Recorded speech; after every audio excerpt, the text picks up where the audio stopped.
할렐루야. 아멘. 한 주간 잘 보내셨습니까? 오늘 말씀은 사사기 7장 1절에서 8절입니다. 주제는 기드온의 용사들이란 주제로 여러분과 함께 은혜를 나누겠습니다. 아멘. 우리는 말씀을 알아가면서 이 세상을 주관하시는 주관자는 하나님이라는 사실을 깨닫게 됩니다. 온 인류의 흥왕성쇠는 물론이고 한 나라와 한 민족의 생사하복까지도 하나님 손안에 있음을 우리는 알 수가 있습니다. 아멘.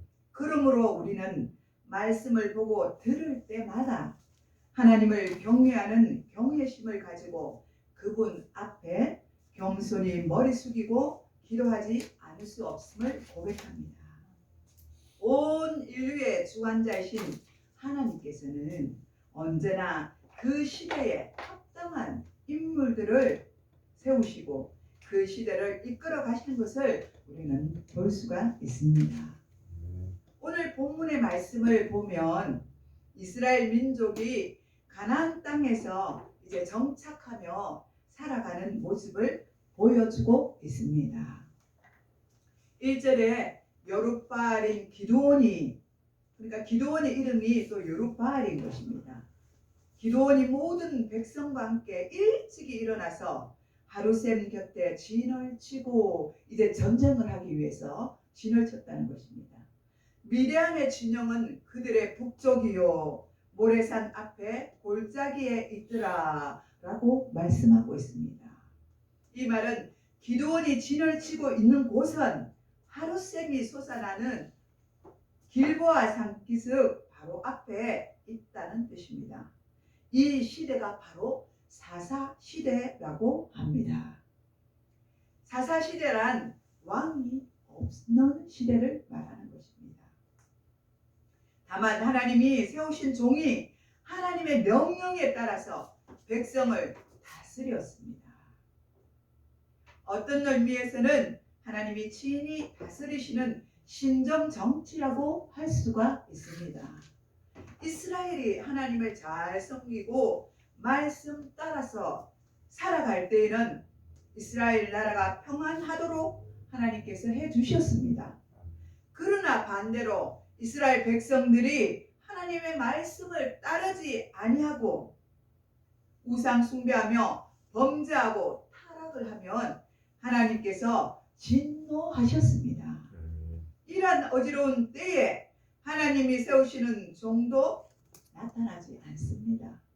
이렇게 어지러운 때는 하나님의 종도 세우지 않는다는 것입니다. 이때 백성들은 이웃 나라에게 극심한 고통을 받고 포로가 되었다가 고통이 극에 다다르면 비로소 자신들의 잘못을 깨닫고 하나님께 부르짖고 하였습니다. 그때마다 하나님은 그들의 부르짖는 소리를 외면하지 아니하시고 택하신 종을 세워 이스라엘 민족을 구원하시고 회복시켜 주셨습니다. 아멘. 그러다가 하나님이 세우신 종들이 죽으면 다시 이스라엘은 우상을 섬기고 죄를 저지르고 또 하나님의 매를 맞는 것입니다. 그들은 죄를 밥 먹듯이 하고 쳇바퀴 돌듯이 했습니다.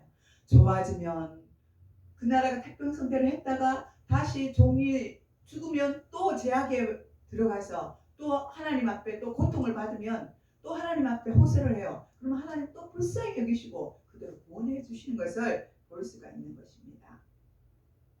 그들이 다시 죄에서 돌이키면 하나님은 그들의 종을 세워 그들을 다시 인도해 주셨습니다.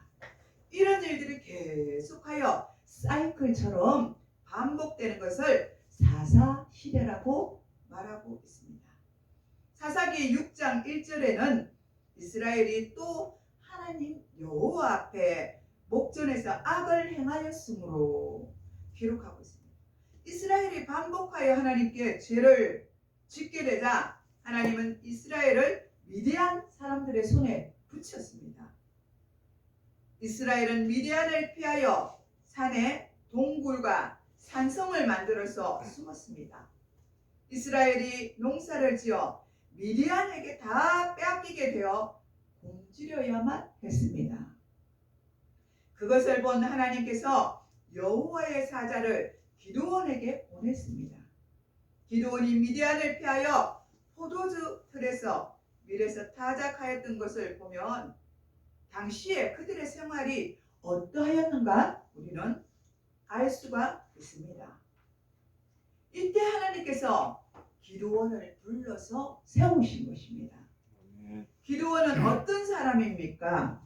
그는 영적 분별력이 있는 사람입니다. 사사기 6장 13절을 보면 그의 영적 분별력을 알 수가 있습니다. 오 나의 주여 여호와께서 우리와 함께 계시면 어찌하여 이 모든 일이 우리에게 일어났나이까? 라고 이렇게 물어봅니다. 또 우리 조상들이 일찍이 우리에게 이르기를 여호와께서 우리를 애굽에서 올라오게 하신 것이 아니냐 한 그 모든 이적이 어디 있나이까? 이제 여호와께서 우리를 버리시사 미디안의 손에 넘겨주셨나이다 이렇게 말하는 것입니다. 자기의 모든 영적인 것들을 분별하고 자기 시대에 일어나는 사건들의 원인을 헤아릴 줄 아는 신령한 지혜, 이것이 곧 영적 분별력이며 이것을 갖추는 것은 그리스도인으로서 매우 중요한 일이라고 할 수가 있습니다. 아멘. 기드온처럼 우리가 영적으로 깨어나서 하나님께 여쭈어봐야 한다는 것입니다. 아멘. 하나님 왜 이런 사건들이 내게 일어났습니까? 왜 우리에게 이런 일들이 일어나서 우리나라 우리 백성들이 이렇게 고통 중에 살아가야 됩니까? 왜 내가 이런 일을 당해야 합니까? 하고 하나님께 물어보아야 한다는 것입니다. 그것은 그리스도인으로서 매우 중요한 일입니다. 또 기드온은 자기 자신을 잘 아는 겸손한 사람이었습니다. 이러한 기드온에게 너는 가서 너희 힘으로 이스라엘 미디안의 손에서 구원하라고 사사기 6장 14절에 말씀하고 있습니다. 그러자 기드온은 오 주여 내가 무엇으로 이스라엘을 구원하리까? 보소서 나의 집은 므낫세 중에서 가장 약하고 나는 내 아버지 중에서 가장 작은 자입니다. 그러니까 자신이 너무너무 초라하고 약하고 볼품없는 사람이라고 하나님께 고백하는 것입니다. 하나님은 자신을 낮게 생각하는 사람, 자신의 분수를 잘 아는 사람을 겸손한 자를 택하시고 사용하시는 것을 우리는 볼 수가 있습니다. 모세와 다윗도 그러한 사람들이었습니다. 겸손하지 못한 사람은 성공하였을 때 하나님께 영광을 돌리지 않고 자신에게 그 영광을 돌립니다. 그러므로 하나님은 진실로 겸손한 사람을 높이 들어 사용하십니다. 아멘. 기드온은 매우 신중하고 침착한 사람이었습니다. 여러분도 매우 침착한 사람이 되어야 합니다. 아멘. 하나님께서 기드온에게 말씀하시기를 내가 반드시 너와 함께 하리니 내가 미디안 사람 치기를 한 사람 치듯 하리라. 그 미디안 사람이 얼마나 많아요. 그런데 그 사람들을 치는 것을 한 사람을 잡는 것까지 한 사람을 치는 것까지 그렇게 하시겠다고 하나님이 말씀하시는 것입니다. 그러자 기드온은 만일 내가 주께 은혜를 입었사오면 나와 말씀하시는 이가 주가 되시는 표정을 내게 보이소서 이렇게 말합니다. 표정을 보여달라는 거죠. 하나님 앞에 하나님 만약에 그렇다면 하나님이 나와 함께 하시는 표적을 분명하게 보여주십시오 이렇게 물어보는 것입니다. 이 말은 기드온이 의심이 많은 자가 아니라 사탄도 자기를 강명한 천사로 가정한다고 고린도후서 11장 말씀대로 혹시라도 모를 사탄의 속임에 넘어가지 않기 위해서 그렇게 하는 것입니다. 이와 관련하여 요한일서 4장 1절에 보면 사랑하는 자들아 영을 다 믿지 말고 오직 영들이 하나님께 속하였나 분별하라. 많은 거짓 선지자가 세상에 나왔음이라고 말씀하고 있습니다. 그러니까 이 세상에 많은 거짓된 선지자들이 지금 출몰했어요. 그래서 우리를 현혹하는 것입니다. 그래서 함부로 교회를 가면 안 된다는 거예요. 이전에는 그래도 그런 교회가 적었거든요. 근데 이단 세력들이 지금 너무 많아요. 그러니까 기존의 교회를 모방하고 표방해서 그렇게 이단으로 이끌어간다는 것입니다. 우리 장로교라고 버젓이 거짓말로 써붙여놓고 성도들을 미혹을 하는 거예요. 그러니까 함부로 교회에 들어가서 이단에게 넘어간다는 것입니다. 그래서 함부로 사람들을 만나고 그 사람이 정말 드러나지 않는 사람인데 따라가면 절대로 안 된다는 것입니다. 영적으로 깨어있지 아니하면 우리는 이런 사단의 속임에 넘어갈 수 있습니다. 그래서 항상 분별력을 가지라고 하나님께서 말씀하시는 것입니다. 기드온은 여호와의 천사에게 내가 예물을 가지고 와서 그것을 주 앞에 드리기까지 이곳을 떠나지 마시기를 원하옵나이다 하고 사사기 6장 18절에 간청을 합니다. 제물을 가지고 와서 제단 위에 올려놓자 천사가 지팡이 끝을 내밀어 태웠고 천사는 온데간데 없이 사라졌습니다. 그 제물을 가지고 와서 이 제단 위에 올렸어요. 기드온이. 그러니까 천사가 그 지팡이 끝을 내밀어 제물을 태웠어요. 그 불꽃이 일어나서 불이 확 일어나서 제단에 가지고 제물이 태워졌다는 것입니다. 그리고 천사는 온데간데 없이 사라져버린 것입니다. 기드온에게 하나님께서 임재하시는 것을 우리는 볼 수가 있습니다. 그러니까 기드온이 기도했던 그대로 응답하시는 하나님을 볼 수가 있다는 것입니다. 보여준 것입니다. 기드온은 하나님을 두려워할 줄 아는 사람이었습니다.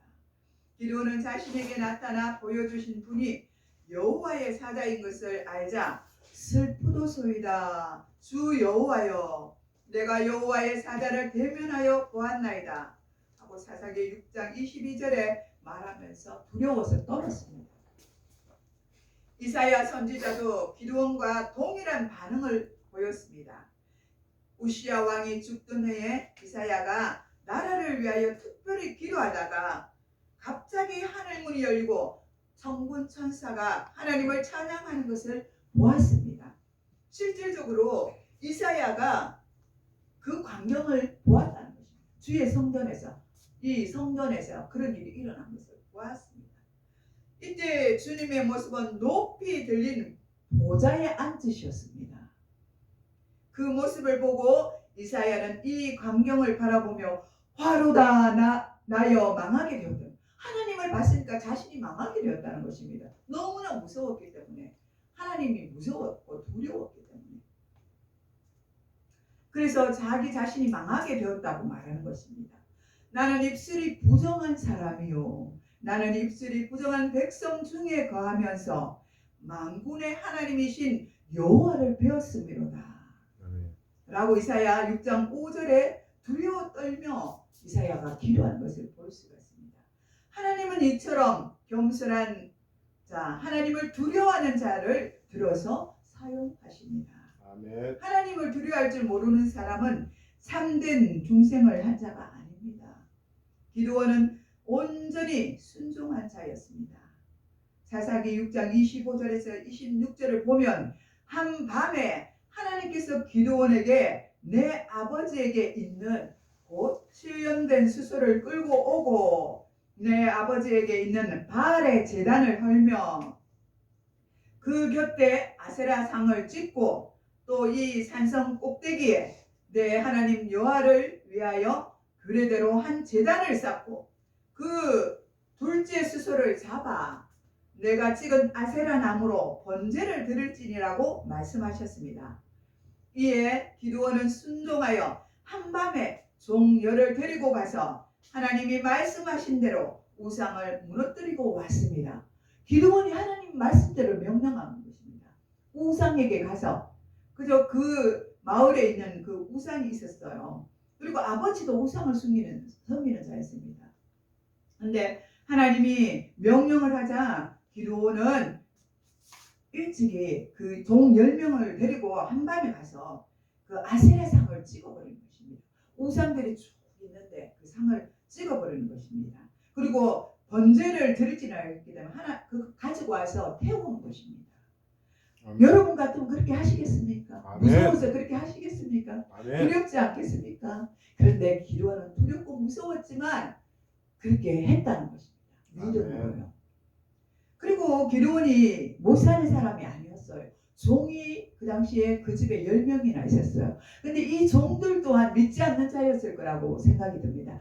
그런데 기도원이 그렇게 명령을 하자 그 사람들 따라가서 기도원과 함께 하나님께 순종하면서 그 밤에 모든 우상들을 무너뜨렸습니다. 이것은 그 당시 정황상 보면 죽음을 각오하지 않고는 이 일을 할 수가 없다고 말하고 있는 것입니다.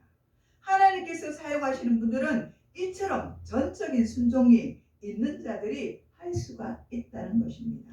아멘. 그리고 기도원은 성령이 충만한 사람이었습니다.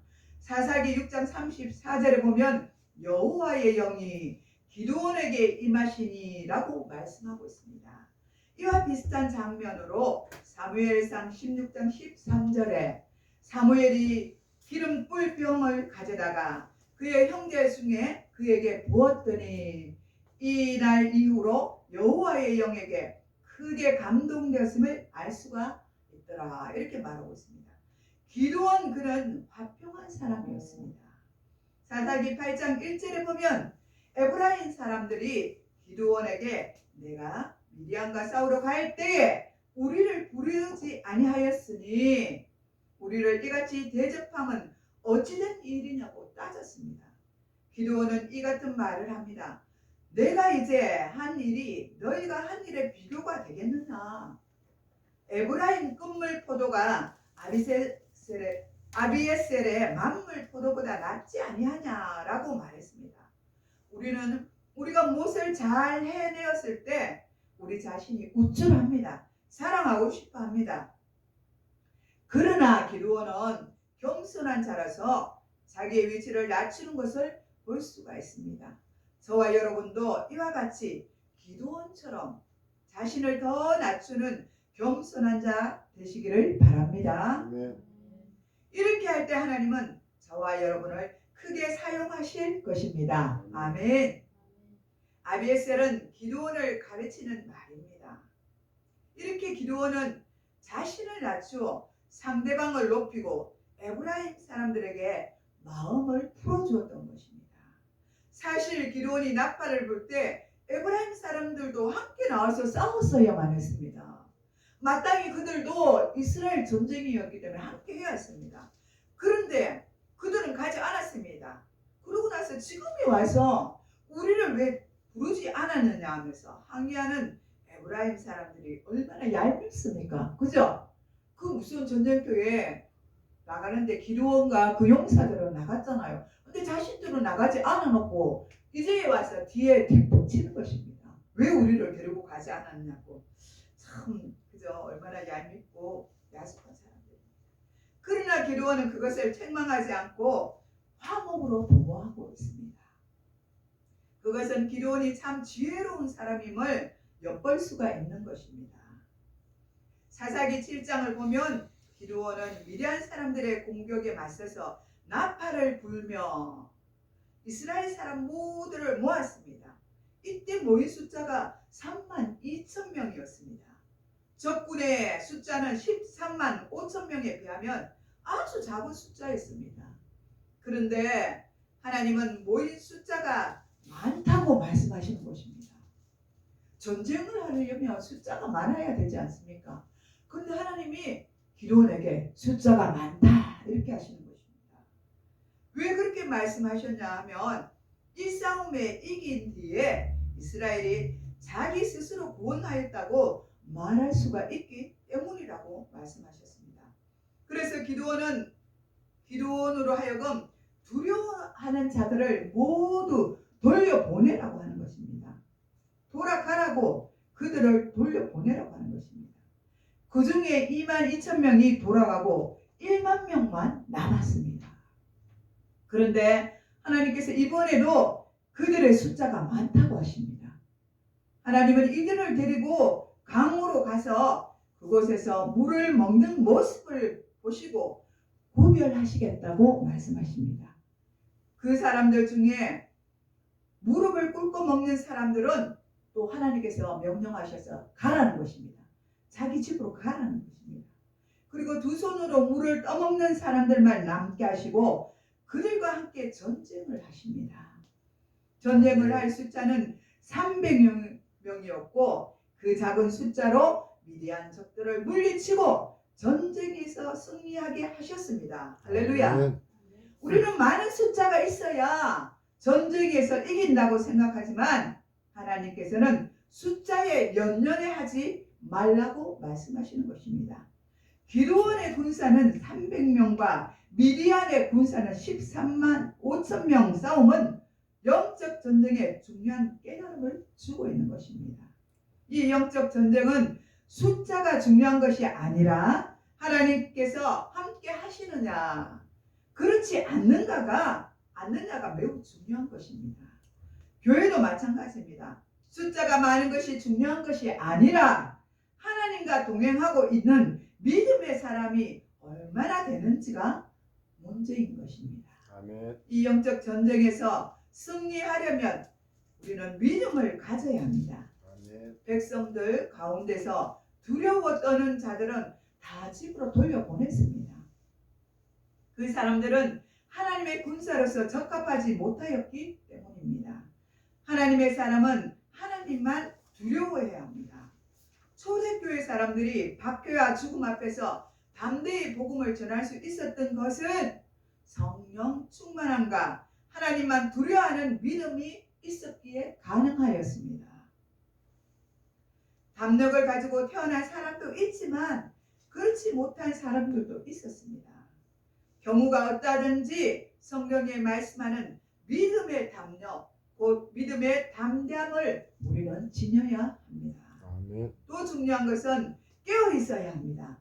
물가에 무릎을 꿇고 물을 먹는 사람들은 지금 어떤 때이며 그곳이 어떤 곳인지 분간하지 못하는 사람들입니다. 그곳은 전쟁터입니다. 맞은편에서는 13만 5천 명의 군사들이 대치하고 있는 곳입니다. 이러한 상황 속에서 그들은 무릎을 꿇고 정신없이 물을 마실 수가 있습니까? 어쩌면 정신이 나간 사람들입니다. 그들이 깨어있는 사람들이라면 무릎을 꿇지 않고 서서 사방을 살피면서 물을 먹는 사람들이 되어야 하는 것입니다. 그런데 그들은 그렇게 하지 않았다는 것입니다. 마지막으로 횃불로 무장을 해야 합니다. 기드온의 300 용사들은 왼손에는 횃불을 들고 오른손에는 나팔을 들고 나아갔습니다. 이들은 횃불을 감추었던 항아리를 깨고서 횃불을 밝히는 동시에 나팔을 부는 순간에 13만 5천여 명이 그 미디안 사람들이, 아말렉 사람들이, 동방 사람들이, 연합군들이 진영에서 아수라장이 되어서 누가 누군지를 모르는 채 서로 그냥 칼로 찔려 죽이는 거예요. 깜깜하니까 몰라요. 안 보이니까 자기인지 아군인지 적군인지를 몰라요. 서로 막 자기 아군끼리 찔려서 죽이는 거예요.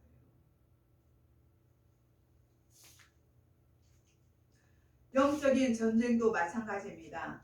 우리가 열심히 나팔을 불고 성령으로 무장하고 성령으로 거듭나 기도하면 하나님께서 친히 싸우시고 마귀의 계략을 물리쳐 주시고 택한 우리를 구원하시고 승리하게 하실 것입니다. 아멘. 마지막으로 우리는 아무리 힘들고 지쳐도 끝까지 지도자가 말하는 것을 들어야 합니다. 아멘. 사사기 8장 4절에 보면 기드온은 아직도 남아있는 적들을 물리치기 위하여 용사 300명에게 적의 뒤를 따르게 하였습니다. 그들은 끝까지 기드온의 명령을 따라서 그때까지 남아있던 1만 5천 명에게 적군을 모조리 물리쳤습니다. 그 후에 미디안은 이스라엘의 종이 되었습니다. 전쟁에서 승리하게 되면 진 사람들이, 전쟁에서 진 족속들이 이제는 이긴 그 족속들에게 종이 되는 것입니다. 종속이 되어버리는 것입니다. 그리고 승리하신 전쟁에서 승리한 사람들은 재물을 가지게 되고 많은 것들을 가질 수 있게 됩니다. 그 전쟁에서 그렇기 때문에 승리해야 되는 것입니다. 근데 위대한 사람들은 그 전쟁에서 졌기 때문에 이스라엘의 종이 되었던 것입니다. 그리고 기드온이 살아있는 40년 동안 그 땅이 태평성대를 누렸습니다. 하나님께서 그들 이스라엘에게 축복을 내려주신 것입니다. 저와 여러분도 300용사의 군인이 되어서 우리 앞에 놓여있는 영적인 전쟁에서 승리하시는 여러분 되시기를 축복합니다. 아멘. 기도하겠습니다. 사랑의 하나님 아버지, 오늘도 복된 날을 주시니 감사드립니다. 저희도 기드온의 300용사가 되어서 하나님 일에 충성스럽게 쓰임받는 그런 용사가 될 수 있도록 하나님 도와주시옵소서. 그래서 하나님께 영광을 돌려드릴 수 있도록 도와주시옵기를 간절히 빌고원하며 감사를 드리옵고 예수님의 이름으로 기도드리옵나이다. 아멘.